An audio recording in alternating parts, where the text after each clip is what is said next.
Assalamu alaikum dear viewers and welcome to English Lab. Dear friend, there are two ways when we divide a sentence. We divide a sentence on the basis of information, and secondly we divide a sentence on the basis of action. As we have already discussed the division of a sentence on the basis of information, and we said that when we are dividing a sentence on the basis of information, we have got two parts of a sentence. One is called the subject and the other one is predicate. Subject is the part of a sentence about which information is given, and the information part of a sentence is called predicate.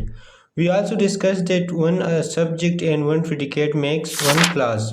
And then we said that the clauses are basically divided in independent or main clause and dependent or subordinate clause. So dear friends, today I am going to talk that how we divide a sentence on the basis of action.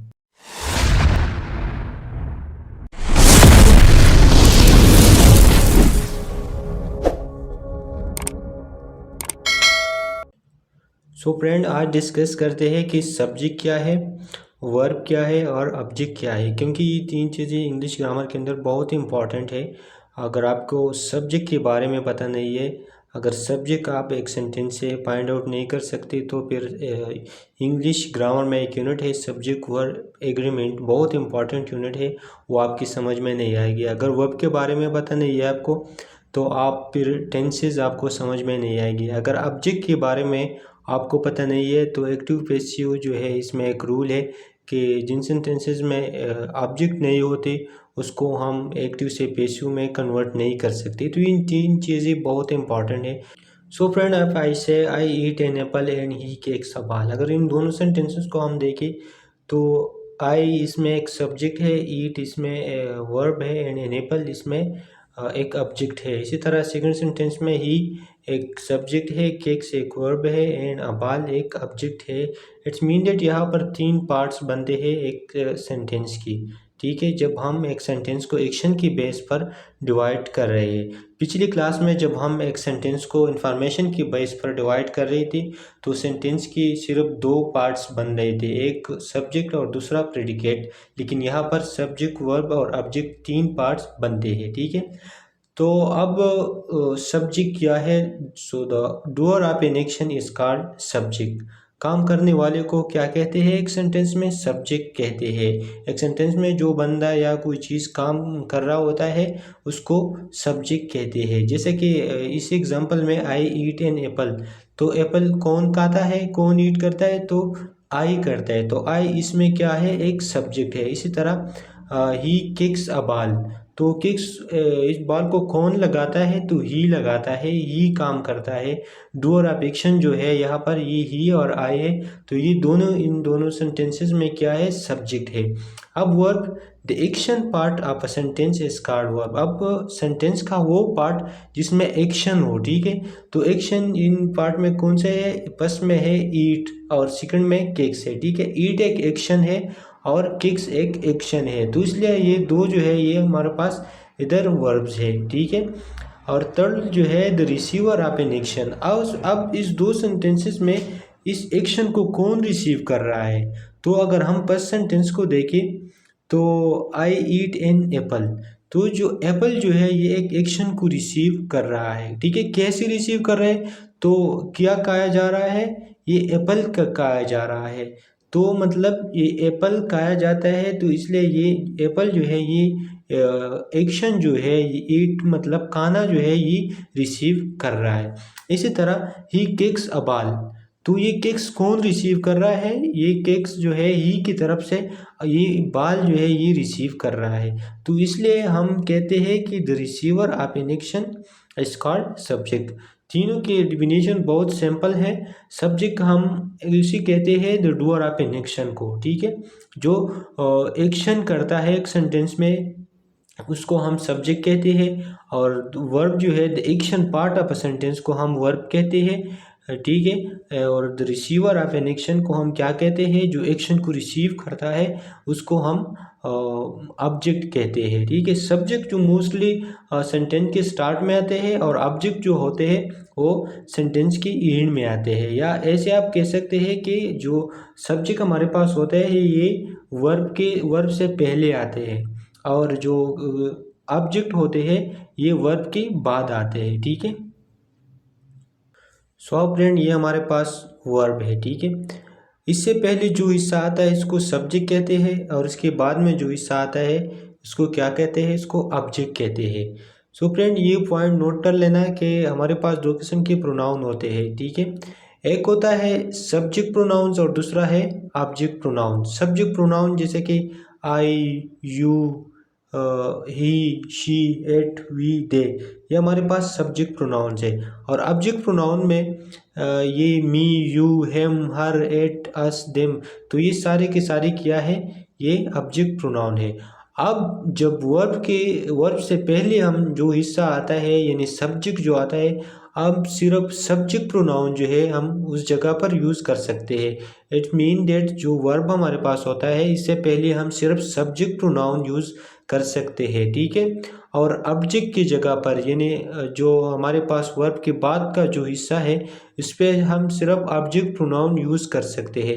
अगर हमने object की जगह पर subject pronoun को use किया तो फिर हमारा सेंटेंस जो है वो गलत बन जाता है।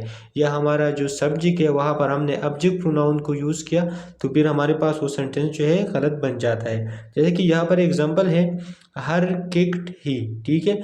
तो उसको अगर हम देखें तो ये किक्ड हमारे पास क्या है, ये एक वर्ब है, ठीक है। और इससे जो हिस्सा है आगे वाला हिस्सा है उसको हम सब्जेक्ट कहते हैं, लेकिन यहाँ पर जो ऑब्जेक्ट प्रोनाउन है यहाँ पर लिखा हुआ है। तो ये सेंटेंस हमारे पास क्या है, ये इनकरेक्ट सेंटेंस है।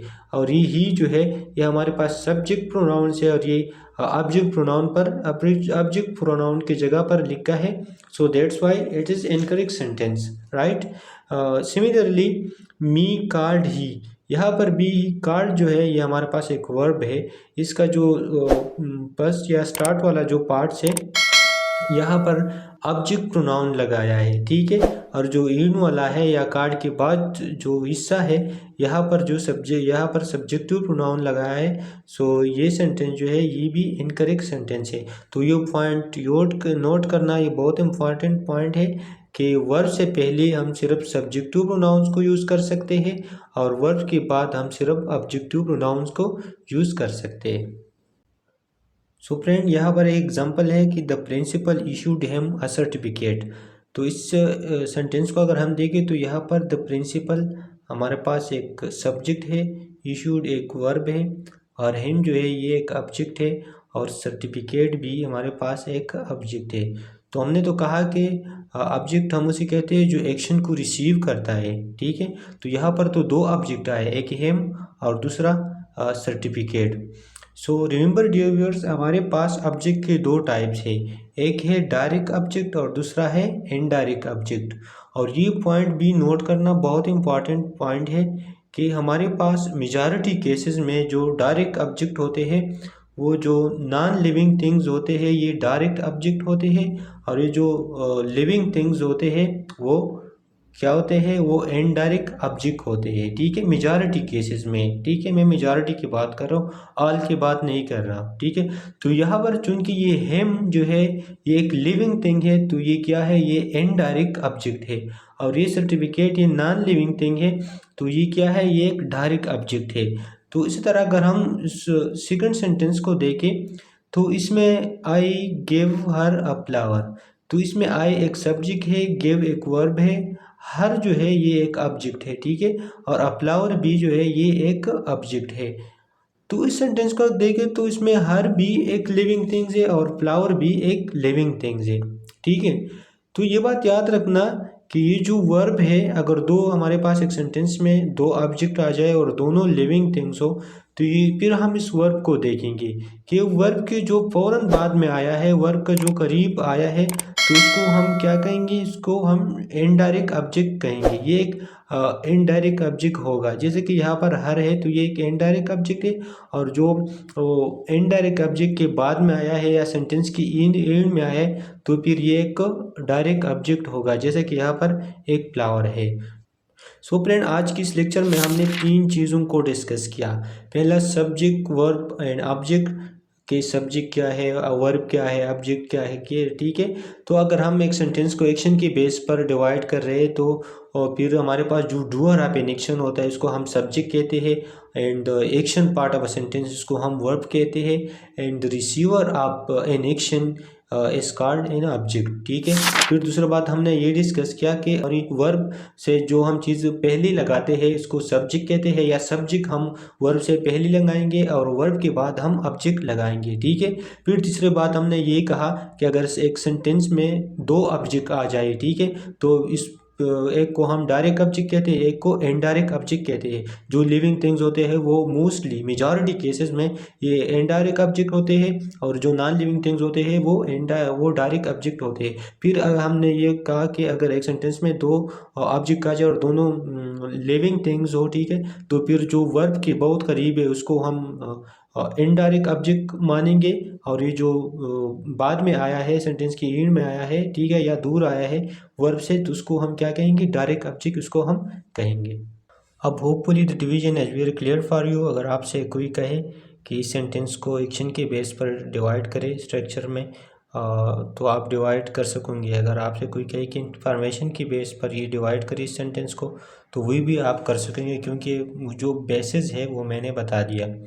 अगर ये जो बेसिस के बारे में मैं जो लेक्चर दे रहा हूँ अगर आपको वो समझ आ गई है, तो इसका मतलब ये है कि how you have built your foundation. आपकी फाउंडेशन अब सही तरीके से बिल्ड हो चुकी है। अब आपको ग्रामर को समझने में बहुत आसानी होगी। सो डियर व्यूअर्स, इस चैनल के ऊपर मैंने इंग्लिश ग्रामर का एक सीरीज़ स्टार्ट किया है, और वक्त के साथ साथ एक एक वीडियो अपलोड करता रहूँगा। अगर आप लोगों में से अभी तक किसी ने हमारे यूट्यूब चैनल को सब्सक्राइब नहीं किया है तो चैनल को सब्सक्राइब कीजिए और बेल आइकन को दबाना मत भूलिएगा, ताकि आपको हर नई वीडियोज़ का नोटिफिकेशन टाइम पर मिले। अगर वीडियो इन्फॉर्मेटिव लगी है तो लाइक कीजिए, कमेंट कीजिए और अपने दोस्तों के साथ शेयर ज़रूर कीजिएगा। Thank you so much. अल्लाह हाफिज़।